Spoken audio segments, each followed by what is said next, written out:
नमस्कार, आप देख रहे हैं टाइम्स न्यूज और मैं हूं आपके साथ छवि। आज ही के दिन मध्य प्रदेश में कांग्रेस की 15 माह की सरकार को बीजेपी द्वारा विधायक खरीद फरोख्त कर गिराकर लोकतंत्र की हत्या की गई थी, जिसको लेकर आज कांग्रेस कार्यालय में तिरंगा लोकतंत्र सम्मान दिवस के रूप में कांग्रेस कार्यालय पर तिरंगा फहराया और महात्मा गांधी की प्रतिमा पर माल्यार्पण कर बीजेपी को सद्बुद्धि देने की कामना की। इस दौरान कांग्रेस के कई नेता और पूर्व मंत्री विधायक मौजूद रहे। एक साल पूर्व कांग्रेस की चलती हुई सरकार को बीजेपी द्वारा विधायकों की खरीद फरोख्त के चलते की गई लोकतंत्र की हत्या के विरोध स्वरूप आज कांग्रेसियों द्वारा इंदौर के कांग्रेस कार्यालय पर तिरंगा झंडा लेकर लोकतंत्र सम्मान दिवस मनाया गया। इस दौरान कांग्रेस के पूर्व मंत्री सज्जन वर्मा ने बीजेपी पर जमकर निशाना साधते हुए कहा, कई मुद्दों पर अपनी विवाद राय रखी।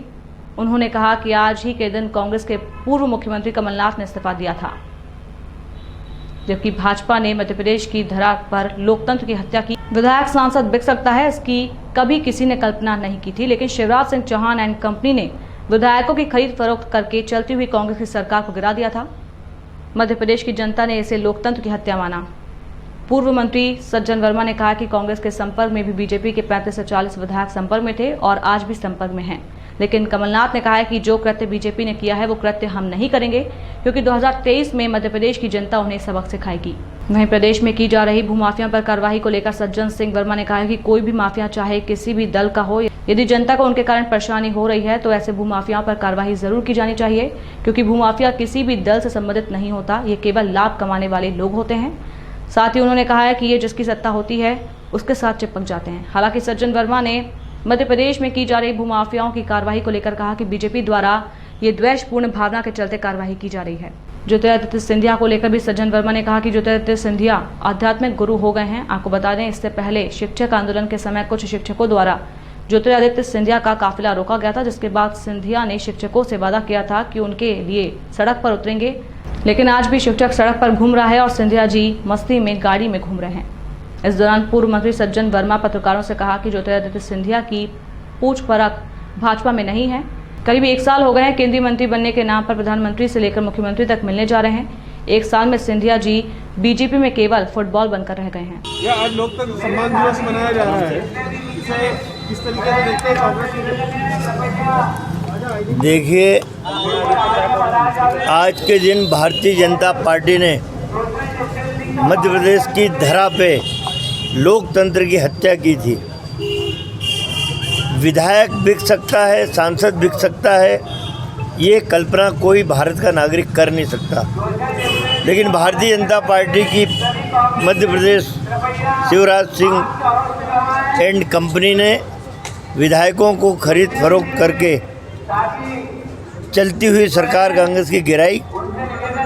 ये सीधे सीधे लोकतंत्र की हत्या। आम जन ने इस बात को माना। हम चाहते, हमारे पास 35 से 40 विधायक बीजेपी के संपर्क में थे, आज भी संपर्क में हैं। कमलनाथ जी ने कहा कि हम जो कृत्य भाजपा ने किया है लोकतंत्र की हत्या का, हम कमलनाथ जी के पास कोई पैसे की कमी है क्या? हम भी खरीद सकते थे, पर कमलनाथ जी ने कहा नहीं, 2023 में मैं पुनः कांग्रेस की सरकार, जनता हमें मैंडेट देगी, वो सरकार मैं एक कांग्रेस के छोटे कार्यकर्ता की झोली में डाल के फिर हाई कमान चाहेगा तो दिल्ली जाऊंगा, लेकिन मध्य प्रदेश में रहूंगा। इसलिए लोकतंत्र की रक्षा का भार हर कांग्रेस के छोटे से छोटे कार्यकर्ता पे। भैया, ये आदमी तो कुछ बोलने के इसको अधिकारी नहीं है। ये आदमी बड़े महान विचारक, महान जैसे आध्यात्मिक गुरु हो गए हों ज्योतिरादित्य। जब एक शिक्षक का आंदोलन चल रहा था, बहाना चाहिए था इनको, शिक्षकों ने इनकी गाड़ी रोकी सड़क पे, तो इन्होंने कहा कि ज़रूरत पड़ी तो मैं तुम्हारे लिए सड़क पे उतरूँगा। वो बेचारा आज भी मास्टर सड़क पे घूम रहा है, ये मस्ती से गाड़ी में घूम रहा है। हालांकि इनकी भी पूछ परख भारतीय जनता पार्टी में नहीं है। 1 साल हो गया केंद्रीय मंत्री बनाने के नाम पे, जब ये जाते हैं नरेंद्र मोदी के वहाँ, वो कहता भाई मेरे पास टाइम नहीं, अमित शाह के पास जाओ। अमित शाह के पास जाते हो, कहता भाई पार्टी का निर्णय नड्डा जी लेंगे, वहाँ जाओ। नड्डा के वहाँ जाते हो, कहते शिवराज और BD शर्मा के वहाँ जाओ। 1 साल से खुद फुटबॉल बने हुए हैं, ये बात करने के इनका अधिकार ही नहीं है। कार्रवाई देखिए मेरी बात सुनिए, भू माफिया कोई भी हो, किसी भी दल से संबंधित हो, यदि जनता को उसके कृत्यों से हानि होती है तो उस भू माफिया के खिलाफ कार्रवाई होना चाहिए। और भू माफिया किसी दल विशेष का नहीं होता, ये लाभ उसूल वाले लोग होते हैं जिनकी सत्ता रहती है उससे चिपक जाते हैं। उसके बाद भी मैं कहूँगा कि कहीं ना कहीं मध्य प्रदेश में द्वेषपूर्ण भावना से भारतीय जनता पार्टी काम कर रही है। ये शिवराज चौहान जब इंदौर आते हैं तभी गरजते हैं कि मैं 10 फीट गड्ढे में गाड़ दूंगा भू माफिया को, महिला अत्याचार करने वालों को उल्टा लटका दूंगा। भिंड, मुरैना, ग्वालियर, दतिया रोज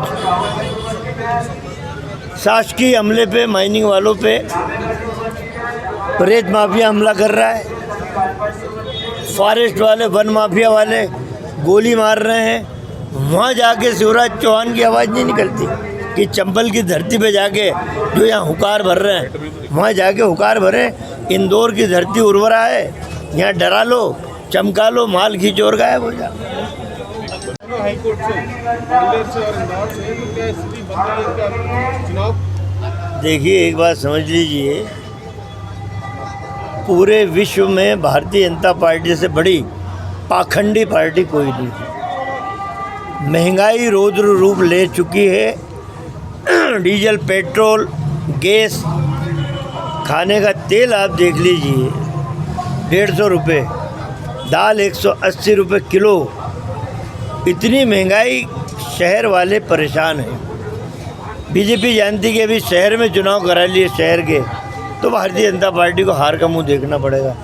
इनके पास कौन सी संस्था बीजेपी की जेब में नहीं है? सीबीआई, सीवीसी, इनकम टैक्स, न्यायपालिका को भी जेब में रखना चाहते हैं। अभी सीएजी, सुनने लायक बात है,